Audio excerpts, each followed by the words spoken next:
how to quit and stay off caffeine.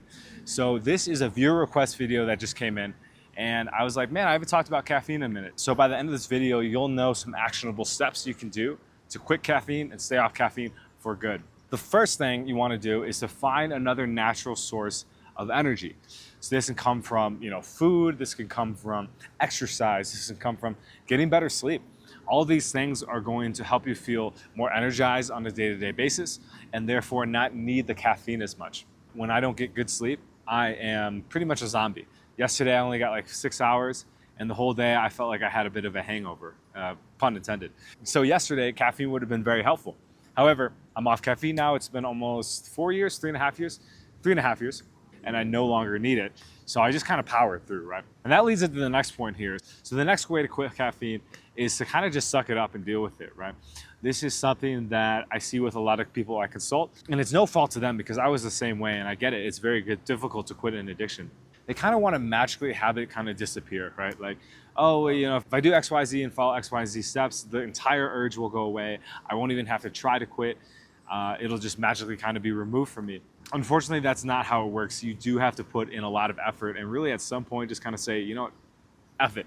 I'm just gonna face it and it's gonna hurt and I'm gonna wanna use, but I'm not going to, and I'm gonna face all the pain, right? That's when people have the most transformation, when they can finally just suck it up and face it. You know what, there's gonna be no perfect time. There's not gonna be a time where I feel 100% ready. I kind of just have to do it and hope for the best, really.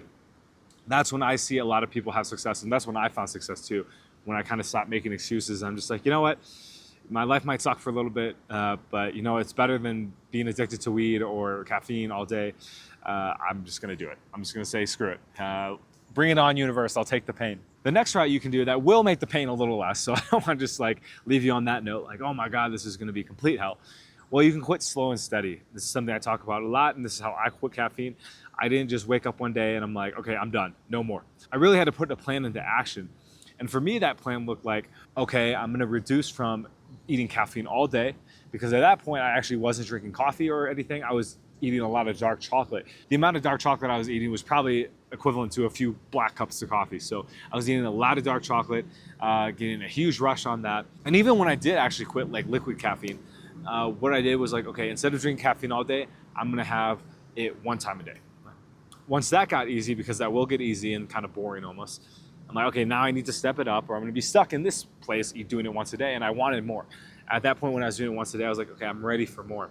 And then I was like, okay, you know what? Instead of doing it once a day, I'm gonna do it every other day, right? And I'm gonna have a whole day where I don't use caffeine. That got easy eventually. And I said, okay, let's go 2 days no caffeine, 1 day on caffeine. You can see where this pattern is going. Eventually I got to the place where I was on 6 days off caffeine, 1 day on caffeine. And on that 1 day of caffeine, when I would use, I would feel so much guilt and so much disappointment because I was already doing so well. I had 6 days clean and I had to restart my day count because I was still in the habit of, okay, I'm still gonna use once in a while. But really what I wanted was, I wanted to have that 6 days be 12 days and then 18 days. And so finally I just said, you know what? I'm done. I'm gonna go 6 days, and then on day 7 when I would usually use caffeine, I'm not gonna use caffeine. I'm just gonna say goodbye. And yeah, I remember the day I did that. It was a cold spring day, and I just remember I was just like, you know what, this is it. The day before I had like a pizza, and I was just like, I was fed up. I'm like, no more. I kept getting 6 days, and then I would go back on day 7. It's like, I'm done. And it's been, 3.5 years since, and I haven't looked back. So no, at some point you will get to that place where you will be like, okay, I'm done. I'm done for good. However, you have to get there by taking these actionable steps, and this slow and steady method is a great way to get there. Actually more quickly than you might think, because when people try to go cold turkey, they kind of just go back and forth, all or nothing for so long, versus like this slow, steady process. And the last part of this video, and this can be implied into this, what we're just talking about here, the slow and steady method, what you might want to start doing and considering is reducing the intensity of the caffeine. So even if you have a day where you're going to use caffeine, instead of drinking a black coffee, drink a decaf coffee. Instead of doing something with, full caffeine, do something with light caffeine. I don't really know how the caffeine works, so I don't know if there's light caffeine. Instead of dark chocolate, do a little less dark chocolate than you would usually do. So these are ways that you can start to reduce and make progress even on the days you're using, because though you might still use, you'll get to feel proud of yourself at the end of the day, like, hey, usually I drink 3 black cups of coffee, but instead I just decided to do 1. And I can feel pretty good about that. So with that, guys, man, hope this video helped you. For the guy who asked this question, and if you're out there trying to quit caffeine, it's definitely a hidden addiction. However, I think it does affect a lot of people, and it affected me greatly. It really affected my anxiety, and when I did quit finally, I felt calm most of the day. Like, in fact, like I didn't feel this like need to have this up and down rush of a roller coaster of energy. I was just kind of chilling most of the day. I'd have ups and downs, but they wouldn't be like with the caffeine.